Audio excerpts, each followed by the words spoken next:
यह कहानी एक दामोदर नाम के व्यक्ति की है। उसके पास एक बहुत बड़ा खेत था।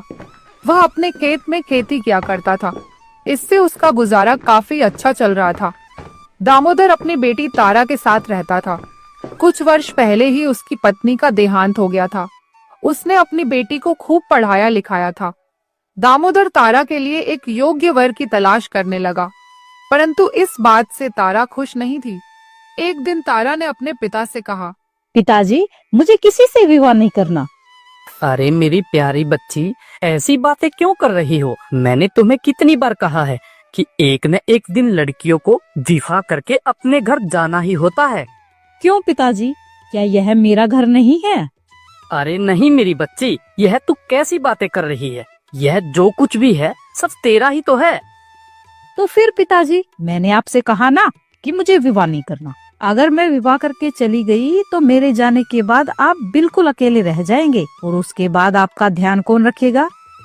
बेटी, मैं तो कुछ वर्षों का मेहमान हूँ। मेरे जाने के बाद तेरा क्या होगा? उसके बाद तू अकेली रह जाएगी। इसलिए अच्छा यही है कि तू अभी समय से विवाह कर ले, ताकि तू अपने घर में आराम से रह सके और तुझे किसी बात की चिंता ना हो। इतना कहकर दामोदर खेत में चला जाता है। इस तरह कई दिन बीत जाते हैं। फिर एक दिन दामोदर का एक रिश्तेदार उसके पास आता है और उससे कहता है, अरे भाई दामोदर, मैंने तुम्हारी बेटे के लिए बहुत ही अच्छा रिश्ता ढूंढा है। लड़का शहर में नौकरी करता है, उसका घर बार और लड़का भी बहुत ही अच्छा है। इसलिए तुम तारा बिटिया का रिश्ता उसी से कर दो। तब दामोदर उसकी बात मान लेता है और उसके बाद लड़के के घर वाले तारा को देखने आते हैं। दामोदर को वह लड़का पसंद आ जाता है। लड़के वाले दामोदर से जितने दहेज की मांग करते हैं, दामोदर उतना दहेज देने के लिए मान जाता है। दामोदर सोचता है, आखिर तारा मेरी इकलौती बेटी है, क्यों न मैं उसका विवाह बड़ी धूमधाम से करूं। आखिर मुझे ये जमीन जायदाद अपने साथ थोड़े ही लेकर जानी है।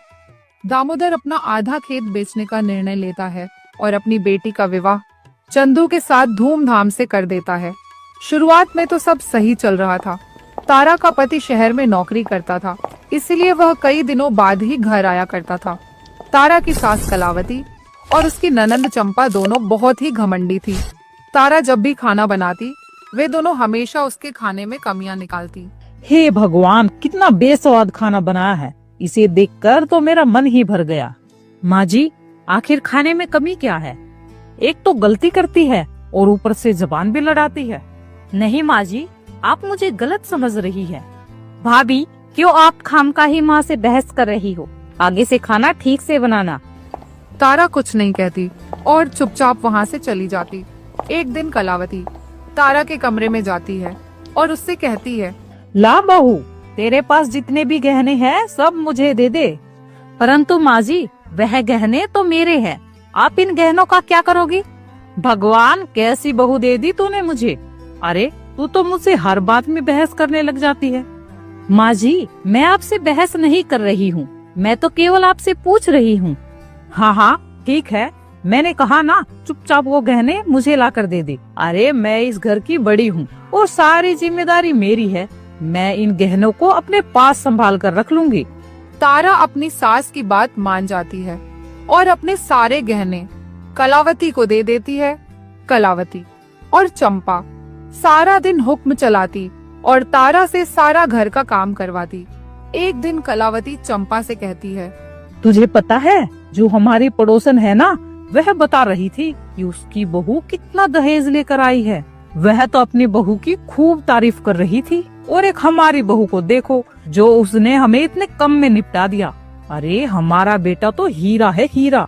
ऐसे बेटे के लिए तो ज्यादा दहेज बनता था। अरे माँ, तो अब और मांग लो ना। तुम भाभी को बोलो कि वह अपने पिता से कुछ रुपए लेकर आएगी। वैसे भी भाभी अपने पिता की इकलौती संतान है, तो जो भी उसकी जमीन जायदाद है वह सब भाभी की ही तो हुई। हाँ, तू बिल्कुल सही कह रही है। कलावती तारा के पास जाकर उससे कहती है, हमें और दहेज चाहिए। तुमने उस समय हमें बहुत ही कम दहेज दिया था। माँ जी, आपने मेरे पिताजी से जितना कहा था, उन्होंने उससे ज्यादा ही दिया था। उन्होंने दहेज की वजह से अपने आधे से ज्यादा खेत बेच दिया। अब भला मेरे पिता पैसे कहाँ से लाएंगे? उनके पास जितनी भी जमा पूंजी थी उन्होंने वो भी दे दी थी तब। मैं कुछ नहीं जानती, मुझे और दहेज चाहिए। इस बारे में तू अपने पिता से जाकर बात कर। मैं अपने पिता से पैसे मांगने नहीं जाऊंगी। ठीक है, मैं तुझे अभी बताती हूँ। कलावती तारा को खूब मारती है। इस तरह कई दिन बीत जाते हैं। एक दिन कलावती तारा से फिर से कहती है, बहू, मेरी बात तेरे समझ में नहीं आती। मैंने कितनी बार तुमसे कह लिया कि अपने पिता से कुछ पैसे मांग कर ला, पर तू है जो मेरी बात सुनती ही नहीं। माँ जी, मैंने भी आपसे कितनी बार कह लिया कि मैं अपने पिता से पैसे नहीं लाऊंगी तो नहीं लाऊंगी। अगर पैसे नहीं लाएगी तो निकल जा मेरे घर से। जब तक पैसे लेकर ना आए तब तक इस घर में मत घुसना। माँ जी, भगवान के लिए आप मेरे साथ ऐसा ना करें। मेरे पिता के पास अब देने के लिए कुछ भी नहीं है। कलावती और चंपा दोनों ही उसकी एक भी बात नहीं सुनते और उसे घर से बाहर निकाल देते हैं। उसके बाद तारा अपने पिता के पास आ जाती है और उन्हें सारी बात बता देती है। तब दामोदर कहता है, कोई बात नहीं बेटी, मैं तुझे कुछ रुपए दे देता हूँ। कम से कम इससे तेरा घर तो बर्बाद नहीं होगा। नहीं पिताजी, आप ऐसा मत कीजिए। यह सब गलत है। वह लोग दहेज के भूखे हैं। अगर आप एक बार दोगे तो वह बार बार मांगेंगे। मैं तुम्हारे ससुराल वालों से जाकर बात करता हूँ और उन्हें समझाने की कोशिश करता हूँ। शायद वह मेरी बात मान जाए। दामोदर कलावती के पास जाता है और उससे कहता है, देखिए समधन जी, आप मेरी बेटी के साथ जो व्यवहार कर रही है वो गलत है। कलावती दामोदर की किसी बात पर ध्यान नहीं देती और बार बार उससे पैसों की मांग करती है। ठीक है, मैं अपना खेत बेचकर आपको पैसे दे दूंगा, परंतु इसके बारे में तारा को पता नहीं चलना चाहिए और ना ही आप दोबारा कभी उस पर हाथ उठाएंगी। ठीक है, अगर तुम हमें पैसे दे दोगे तो हम तुम्हारी बेटी को कभी परेशान नहीं करेंगे। दामोदर अपने घर आ जाता है और अपनी बेटी को समझाता है। बेटा, मैंने तुम्हारे ससुराल वालों को समझाया है और अब उन्हें अपनी गलती का एहसास हो गया है, इसलिए वह आगे से तुम्हें कभी परेशान नहीं करेंगे। अब तुम अपने घर जा सकती हो। तारा अपने पिता की बात मान जाती है और वापस अपने ससुराल लौट जाती है। दामोदर अपने खेत का बचा हुआ हिस्सा भी बेचकर उससे जितने भी पैसे मिलते हैं वह सब कलावती को दे देता है। मैंने अपनी बेटी की खातिर अपनी सारी जमीन बेच दी। अब भगवान के लिए उससे कुछ मत कहना। कलावती बहुत खुश हो जाती है और वह कुछ दिनों के लिए तारा को परेशान करना बंद कर देती है। परंतु कलावती दोबारा अपना असली रंग दिखाने लग जाती है। तारा अपनी सास के सारे जुल्म सहती। वह सोचती, कम से कम मेरी सास अब पैसे की मांग तो नहीं कर रही। एक दिन तारा अपनी सास से कहती है, माँ जी, मुझे कुछ दिन के लिए अपने पिता के पास जाना है। कई दिन से मुझे लग रहा है कि वह जरूर किसी परेशानी में है। तुझे कहीं भी जाने की जरूरत नहीं है। माँ जी, मेरे पिता अकेले रहते हैं और मैं उनकी इकलौती बेटी हूँ। मेरा इतना तो अधिकार बनता है कि मैं एक बार उनसे जाकर मिलूं और उनका हाल चाल पूछ लूं। मैंने बोल दिया ना, कहीं नहीं जाना तो कहीं नहीं जाना। समझ गई ना तुम? तारा मन मारकर रह जाती है। इस तरह कुछ महीने बीत जाते हैं, मगर यह सब तारा कब तक बर्दाश्त करती। इसलिए वह निर्णय करती है कि आज तो वह अपने पिता से मिलने जरूर जाएगी। तब वो कलावती के पास जाती है और कहती है, माँ जी, मुझे अपने पिता से मिलना है। कृपया करके आप मुझे जाने दीजिए। अरे, मेरी बात तेरे दिमाग में नहीं घुसती? मैंने कितनी बार तुझे बोल दिया तू कहीं नहीं जाएगी। अगर तू गई तो इस घर में तुम्हें कभी वापस नहीं आने दूंगी। ठीक है माँ जी, पर मुझे अपने पिता से मिलना ही होगा, इसलिए मैं उनसे मिलने आज जरूर जाऊंगी। कलावती तारा को रोकती है, पर तारा उसकी कोई बात नहीं सुनती और वह अपने पिता से मिलने अपने मायके चली जाती है। जब तारा वहाँ पर आकर देखती है तो कोई और ही व्यक्ति मिलता है। तारा उस व्यक्ति से पूछती है, आप कौन हैं और मेरे पिता के घर में क्या कर रही हैं? अब ये हमारा घर है। हमने कुछ महीने पहले ही दामोदर नाम के एक व्यक्ति से इस घर को खरीदा है। जब तारा ये बात सुनती है तो उसके पांव तले जमीन खिसक जाती है। तारा घर के बाहर बैठकर रोने लगती है। वह सोचती है, आखिर मेरे पिता ने ऐसा क्यों किया और वह अब कहाँ चले गए? तारा की ऐसी हालत देखकर उसका पड़ोसी उसके पास आता है और उसे सारी बात बता देता है।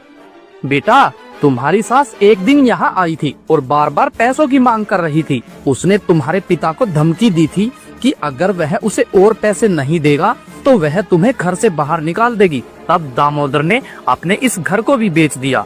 चाचा जी, क्या आप जानते हैं कि मेरे पिता इस समय कहाँ पर है? मेरी प्यारी बच्ची, तुम्हारे पिताजी अब इस दुनिया में नहीं रहे, क्योंकि काफी समय से उनकी तबीयत खराब चल रही थी और कुछ दिन पहले ही उनका देहांत हो गया। जब तारा यह बात सुनती है तो उसे बहुत गहरा झटका लगता है। थोड़ी देर बाद वह अपने ससुराल चली जाती है। अपने ससुराल पहुंचकर वह कलावती से कहती है, निकल गई तुम्हारे मन की भड़ास, मिल गए तुम्हें पैसे, अब तो खुश हो गई ना तू। लेकिन एक बात ध्यान रखना, तुमने जो कुछ भी मेरे साथ किया है वो अच्छा नहीं किया। तुझे अपने कर्मों का फल एक दिन जरूर भुगतना होगा। और रही बात मेरी, तो मैं जा रही हूँ हमेशा के लिए यह घर छोड़कर। मैं कसम खाती हूँ इस घर में मरते दम तक नहीं आऊंगी। इतना बोलकर तारा हमेशा के लिए अपना ससुराल छोड़कर चली जाती है। कुछ दिन बाद चंदू वापस घर आता है। माँ जी, आप सब लोग इतने उदास क्यों हैं? और तारा कहाँ है? दिखाई नहीं दे रही। बेटा, तारा यह घर छोड़कर चली गई। तेरे जाने के बाद उसने हम पर बहुत जुल्म किया। वह मुझे और तेरी बहन को घर से बाहर निकाल रही थी, लेकिन शुक्र है तुम्हारे चाचा जी का, जो समय पर आ गए। उन्होंने तुम्हारे ससुर जी को बुलाया और तारा को उसके साथ ही भेज दिया। परंतु चंदू को उन सब बातों पर विश्वास नहीं हो रहा था, इसलिए वह तारा के घर जाने का निर्णय लेता है और वहाँ जाकर देखता है कि अब वहाँ पर कोई और रहने लगा है। उसे कुछ समझ नहीं आ रहा था आखिर ये सब क्या हो रहा है। उसके बाद वह उनके पड़ोसी से पूछता है, चाचा जी, तारा और पिताजी कहाँ हैं? और ये लोग कौन हैं जो उनके घर में घुसे हैं? वह व्यक्ति चंदू को सारी बात बता देता है। जब चंदू ये सब बात सुनता है तो उसकी आंखों से आंसू बहने लगते हैं। मेरे पीछे से तारा के साथ कितना सब कुछ हो गया और मुझे पता भी नहीं चला। धिक्कार है मुझ पर। उसके बाद वह अपने घर जाता है और कलावती से कहता है, माँ, आपने जो कुछ भी तारा के साथ किया वह बहुत ही गलत किया है। आखिर हमारे पास किस चीज की कमी थी जो आपने पैसों की खातिर उनको इतना परेशान किया? इसके लिए मैं आपको कभी माफ नहीं करूँगा और आज के बाद मैं आपके साथ भी नहीं रहूँगा और अपने मरते दम तक आपका चेहरा नहीं देखूंगा। जब कलावती यह सब बात सुनती है तो वह रोने लगती है। बेटा, भगवान के लिए मुझे माफ कर दे। अगर तू मुझे छोड़कर चला गया तो मैं किसके सहारे रहूंगी? कौन है मेरा जो बुढ़ापे में मेरी देखभाल करेगा? परंतु इस बार चंदू उसे क्षमा नहीं करता और अपना घर छोड़कर वहाँ से चला जाता है। उसके बाद चंदू तारा को ढूंढता है और उसे पता चलता है कि तारा वहीं पास के गांव में रहती है। तब वो तारा के पास जाता है। तारा, मेरे साथ चलो। तुम बिना मेरा इंतजार किए घर छोड़कर कैसे आ गई? कम से कम मेरे आने का तो इंतजार कर लिया होता। तुम्हारा इंतजार कर लेती, लेकिन कब तक? तुम्हें पता है तुम्हारे जाने के बाद मेरे साथ कितना जुल्म हुआ। तुम्हारी माँ ने पैसे के लालच में मेरे पिता को खत्म कर दिया। मैंने कसम खाई है कि मैं अब उस घर में कभी नहीं जाऊंगी। तुम्हें कुछ बताने की जरूरत नहीं है, मुझे सब सच्चाई पता चल गई है। इसलिए मैं भी वो घर हमेशा के लिए छोड़कर तुम्हारे पास आ गया हूँ। मैं अब वहाँ कभी नहीं जाऊँगा और तुम्हें शहर में अपने पास ही रखूंगा। तारा ये सब बात सुनती है तो वह चंदू के साथ चलने को तैयार हो जाती है। उसके बाद वो कभी अपनी माँ से नहीं मिले। एक कुशल लोहार रहता था। उसके हाथ हर ऐसी वस्तु को बनाने में सक्षम थे जिसकी कल्पना कोई नहीं कर सकता था। मगर उस गांव के लोग बहुत गरीब थे, जिसकी वजह से लोहार को इतना काम नहीं मिल पाता था। वह स्वयं तो हर तरह की मुसीबत झेलने को तैयार था, पर अपनी पत्नी, जिसका नाम रूपवती था, जो कि बहुत सुंदर थी, जैसी 100 वर्ष में एक बार पैदा होती है, अचानक लोहार के दिमाग में कमाई करने के लिए राजधानी जाने का विचार आया, जहां शायद धनी लोगों को उसकी बनाई चीजों की जरूरत हो सकती थी। अपनी पत्नी से विदा लेते हुए उसने कहा, सुनो रूपवती, मैं 3 वर्ष के लिए प्रदेश जा रहा हूँ। क्या फिर मुलाकात होने तक तुम मुझे याद रखोगी? मेरे साथ विश्वासघात तो नहीं करोगी? रूपवती एक नीला फूल अपने पति को देते हुए बोली, प्रिय, यह फूल लो और इसे संभाल कर रखो। मैं पतिव्रता धर्म का पालन हमेशा करती रहूंगी। तुम कहीं भी क्यों न रहो, कैसे भी यात्रा पर क्यों न गए हो, इतना याद रखो, जब तक ये फूल नहीं मुरझाएगा तुम्हारे प्रति मेरा प्रेम भी नहीं मुरझाएगा। लोहार अपनी पत्नी की बातों पर भरोसा करके घर से निकल गया। रास्ते में चलते चलते उसे एक चाय की दुकान दिखाई दी।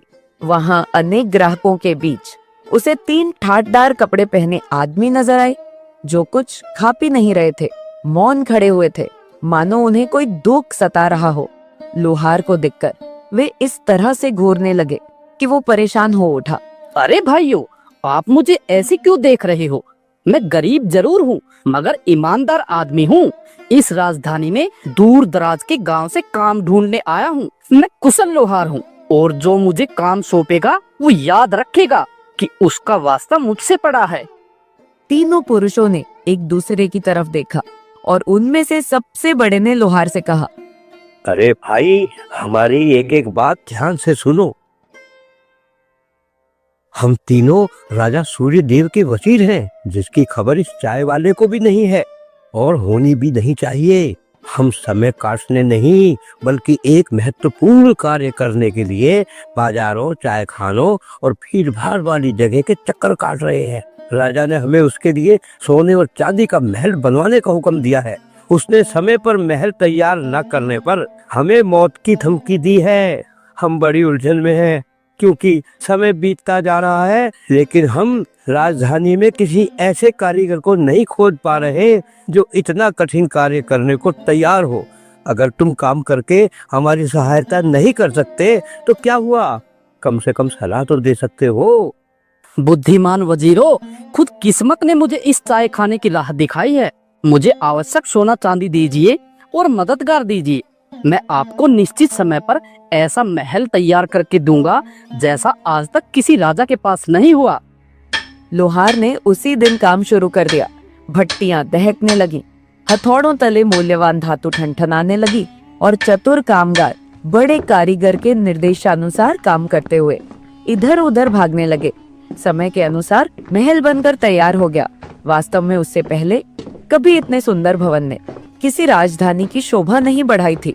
राजा सूर्यदेव ने जब नया महल देखा तो उसने तुरंत अपने वजीरों का वेतन तिगुना कर दिया। फिर वह बोला, मैं धरती पर ये अलौकिक चमत्कार कर दिखाने वाले कारीगर को देखना चाहता हूँ। लोहार को लाया गया। राजा ने उससे कहा, आज से तुम मेरे घनिष्ठ सलाहकार और दोस्त हुए। मैं चाहता हूँ कि तुम्हारी प्रतिभा और कौशल का उपयोग न तो मेरी प्रजा करे और न ही कोई विदेशी बादशाह। तुम इस सुंदर महल में मेरे पास रहोगे और केवल मेरे लिए काम करोगे। तीनों वजीर लोहार से मन ही मन जलने लगे और अकेले में मिलकर उसे किसी तरह बर्बाद करने की सोचने लगे।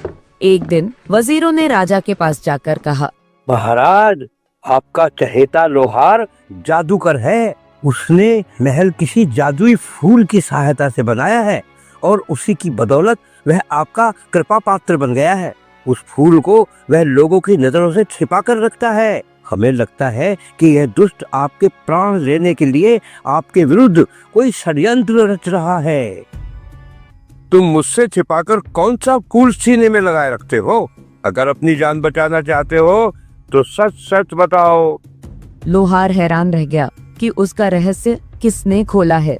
उसने न मुरझाने वाला फूल निकालकर राजा सूर्यदेव को अपनी पत्नी तथा उसकी विदाई के समय कही सारी बातें ईमानदारी से बता दी। महाराज, ये फूल मेरी पत्नी के प्रेम की निशानी है। जब मैं घर से आया था तो उसने मुझे जाते समय कहा था कि जब तक यह फूल नहीं मुरझाएगा तब तक मेरा प्रेम तुम्हारे प्रति बना रहेगा। महाराज, यह ढीठ अपने मालिक के सामने झूठ बोलने का साहस कर रहा है। हमें अच्छी तरह से मालूम है कि इसकी पत्नी इसे कब का भूल चुकी है और किसी भी आदमी से खुशी खुशी शादी करने को तैयार बैठी है। दुनिया में ऐसी कोई औरत नहीं है जो धन और उपहार के लालच में न फंस जाए। अगर महाराज आप इजाजत दें तो मैं ये साबित कर सकता हूँ।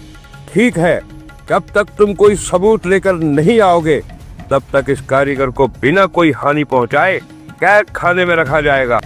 पहला वजीर सरपट घोड़ा दौड़ाता उस गांव में पहुंचा जहां लोहार की पत्नी रहती थी।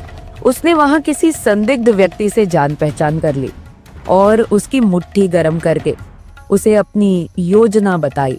अरे भाई, लोहार की पत्नी जैसी पतिव्रता औरत इस गांव में ही क्या, सारी दुनिया में नहीं मिलेगी। इस मामले में केवल रजिया ही तुम्हारी मदद कर सकती है। वह आदमी बिना कल पर टाले दुष्ट औरत रजिया को वजीर के पास ले आया। वजीर ने सारा किस्सा रजिया को बताया। उसकी सारी बात सुनकर वह बोली, अजनबी, अगर तुम्हारे पास 1000 सरफिया हो तो मैं तुम्हें उस औरत से मिलने के लिए अपनी सारी चालाकी से काम लेने को तैयार हूँ। वजीर ने 1000 अशरफियां रजिया को दे दी। फिर वह लोहार के घर की तरफ चल दी। रजिया कुछ अशरफियां लोहार की पत्नी को देते हुए बोली, बेटी, तुम्हारा पति परदेश की खाक छानता फिर रहा है और शायद तुम्हें भूल भी चुका होगा। ये रकम तुम्हारे छोटे मोटे खर्चों के लिए एक ऐसे भले आदमी ने तुम्हें भिजवाई है जो तुम्हें बहुत प्यार करता है। वह नामी और धनी है और अगर तुम उसे जरा प्रेम से पेश आओ तो वह तुम्हें सोने में पीली कर देगा और सुखी बना देगा। मोसी, उस आदमी को मेरे पास ले आओ। मैं अपना दरवाजा खुला रखूंगी। उसे रास्ता दिखाकर खुद घर चले जाना। मैं उसका वैसे ही स्वागत करूंगी जिसके वह योग्य होगा। रजिया वजीर के पास जाकर बोली, लोहार की बीबी ने रकम रख ली और वह हर बात के लिए तैयार है। आज की शाम तुम उसके साथ बिताओगे। वजीर अपनी सफलता पर बहुत खुश हुआ। जब अंधेरा हुआ तो वजीर लोहार के घर पहुंचा। रूपवती ने मुस्कान और हंसी मजाक के साथ अतिथि का स्वागत किया। उसे चूल्हे के आगे बिठाया और उसके सामने खाना परोस दिया। किंतु वजीर ने पुलकित होकर खाने की तरफ हाथ बढ़ाया ही था कि जोर से दरवाजे खटखटाने की आवाज आई। वजीर ने घबरा कर पूछा, यह क्या हुआ? लोहार की पत्नी को खटखटाहट का कारण भली भांति मालूम था। उसने दिन में ही दरवाजे पर पति का हथौड़ा लटका दिया था और उस समय रात की हवा उसे हिलाकर लकड़ी से टकरा रही थी। किंतु स्त्री ने खुद भी बुरी तरह डरने का दिखावा किया और जल्दी से बोली, आदरणीय अतिथि, यह जरूर मेरा भाई दरवाजा खटखटा रहा होगा। वह ज्यादा देर नहीं रुकेगा। तुम कृपया करके 1 मिनट के लिए पास वाले कमरे में छिप जाओ। वजीर ने दहली लांघी ही थी कि स्त्री ने उसे पीछे से धक्का दे दिया और वह सिर के बल अंधेरे गड्ढे में गिर गया। उसी समय शाही महल बंद लोहार ने नीले फूल को निकाल कर देखा। फूल ताजा और खुशबूदार था, वैसा ही जैसा कि रूपवती ने बिछड़ने के दिन दिया था। अगले दिन लोहार की पत्नी ने गड्ढे में भेड़ के ऊन का ढेर डाल दिया और अपने कैदी को उसे धुनने का आदेश दिया। याद रखो, काम ढंग से नहीं किया तो दोपहर में जई की रोटी नहीं मिलेगी। वजीर को गए कई दिन बीत गए, जबकि राजा उसका इंतजार करता करता ऊब गया। एक दिन उसने दूसरे वजीर से कहा, तुम्हारे मित्र की मेरे सामने आने की हिम्मत नहीं हो रही है, क्योंकि लगता है वह कुछ नहीं कर पाया है। अगर तुम लोगों ने कारीगर की झूठी शिकायत की तो तुम्हारी खैर नहीं। महाराज, हमने आपको बिल्कुल सच बात बताई है। अगर आप हुक्म दे तो मैं इसे साबित कर सकता हूँ। ठीक है, लेकिन जल्दी लौटना। कुछ समय बीतने पर दूसरे वजीर के साथ भी वैसा ही हुआ जैसा कि पहले वजीर के साथ हुआ था। व्यर्थ धन खर्च करके वह भी गड्ढे में पहुंच गया। गड्ढे में उसकी दृष्टि भेड़ का ऊन धुन रहे आदमी पर पड़ी। तुम कौन हो? तब वे एक दूसरे को पहचान गए और एक दूसरे को दोषी ठहराते हुए आपस में झगड़ने लगे। लोहार ने नीला फूल निकालकर देखा, वह ताजा और सुगंधित था। राजा सूर्यदेव ने इस बीच दूसरे वजीर के लौटने की प्रतीक्षा किए बिना तीसरे वजीर को लोहार की पत्नी के पास जाने को कहा। अगर तुम 3 सप्ताह में मेरे सामने हाजिर नहीं हुए तो तुम और वे दोनों नीच फांसी के फंदे से बच नहीं सकोगे। तीसरा वजीर राजा का आदेश पाकर सफर पर निकल पड़ा और शीघ्र ही वह भी बिना कोई सफलता हासिल किए गड्ढे में अपने मित्रों से जा मिला। तीनों एक दूसरे को दोषी ठहराने लगे। उधर एक दिन राजा ने लोहार को अपने सामने पेश करने का हुक्म दिया। मेरे तीनों वजीरों को तुम्हारी पत्नी के पास गए हुए काफी अर्सा बीत गया, पर अभी तक वे लौट कर नहीं आए हैं। मुझे संदेह है कि तुम्हारी पत्नी ने उन्हें अपने जादू से मार डाला है। अगर ऐसा है तो मैं तुम्हारा और तुम्हारी पत्नी का भी सिर कटवा दूंगा। लेकिन अगर वजीरों ने तुम पर झूठा लांछन लगाया है तो उन्हें इससे भी कड़ी सजा मिलेगी। मैं खुद तुम्हारे घर जा रहा हूँ और हाँ, तुम्हें भी मेरे साथ चलना होगा। कुछ समय बाद राजा सूर्यदेव अपने सैनिकों के साथ लोहार के गांव की तरह चल दिए और लोहार राजा को अपने घर में ले आया। राजा ने रूपवती से पूछा, ऐ स्त्री, क्या तुम्हारे पति की गैरहाजिरी में तुम्हारे पास मेरे 3 वजीर आए थे? आपकी उम्र दराज हो गई महाराज। वजीरों की जगह तो अपने राजा के दरबार में होती है। वे गरीब और अकेली स्त्री के घर में क्यों आएंगे? राजा चुप हो गया। और अपनी व्याकुलता छिपाने के लिए कालीन को ध्यान से देखने लगा। तुम्हारे पास ये इतना बढ़िया कालीन कहाँ से आया? जहाँ पनाह यह कालीन मेरी नौकरानियों ने बुना है। नौकरानियों ने? लेकिन तुम्हारा पति तो मुझसे कहता था कि वह तुम्हें बहुत गरीबी हालत में छोड़ गया है। नौकरानियां रखने के लिए तुम्हारे पास पैसा कहाँ से आया? महाराज, मेरी नौकरानियां तनख्वाह नहीं मांगती। वो दिन में जय की एक रोटी के बदले मेरे सारे काम करती है। इतना बोलकर रूपवती अंदर गई और तीनों वजीरों से फुसफुसाकर बोली, मुसीबत आ गई, मेरा पति लौट आया। अगर उसने आपको मेरे घर में देखा तो आपका काम तमाम हो जाएगा। मैं आपकी मृत्यु नहीं चाहती, इसलिए यह उस्तरा लीजिए और जल्दी से अपनी दाढ़ी मुंह से साफ कर लीजिए। ये लीजिए मेरे पुराने कपड़े, बिना देर लगाए इन्हें पहन लीजिए, फिर मैं आपको अपनी सहेलियां बताकर घर से बाहर कर दूंगी। वजीरों ने बिना चूकिए औरत की बात मान ली और कपड़े पहनकर बाहर आ गए। राजा सूर्यदेव हैरानी से उन्हें कई देर तक देखता रहा और अंत में बोला, कितनी अजीब नौकरानियां हैं। कदकाठी से तो नहीं लगती कि ये औरतें हैं। मुझे इनके चेहरे जाने पहचाने लगते हैं। महाराज, यही है वो जिन्होंने आपसे मेरी झूठी शिकायत की और मेरी पतिव्रता पत्नी पर लांछन लगाया। महाराज महाराज, हमें माफ कर दीजिए, हमसे बहुत बड़ी भूल हुई है। राजा सूर्यदेव आरंभ में उनकी बात गुस्से में सुनता रहा, पर जब वे लोहार के घर में हुई अपनी दुर्गति के बारे में बताने लगे तो राजा सूर्यदेव के हंसते हंसते आंसू आ गए। अरसे से मैं इतना दिल खोलकर कभी नहीं हंसा। आज से ये तीनों मूर्ख जिन्हें इस स्त्री ने धोखा दिया और जिन्हें पहले मैं अपने वजीर कहता था, मेरे यहाँ मामूली नौकरों का काम करेंगे। इनसे मैं पूरे महल की साफ सफाई करवाऊंगा और तुम मेरे कुशल कारीगर रहोगे। अपनी पतिव्रता बीवी को लेकर एक सम्मानित अतिथि के रूप में मेरे साथ राजधानी चलोगे। मैं तुम्हारी सेवा और योग्यता के अनुसार तुम्हें बहुत से पुरस्कार दूंगा।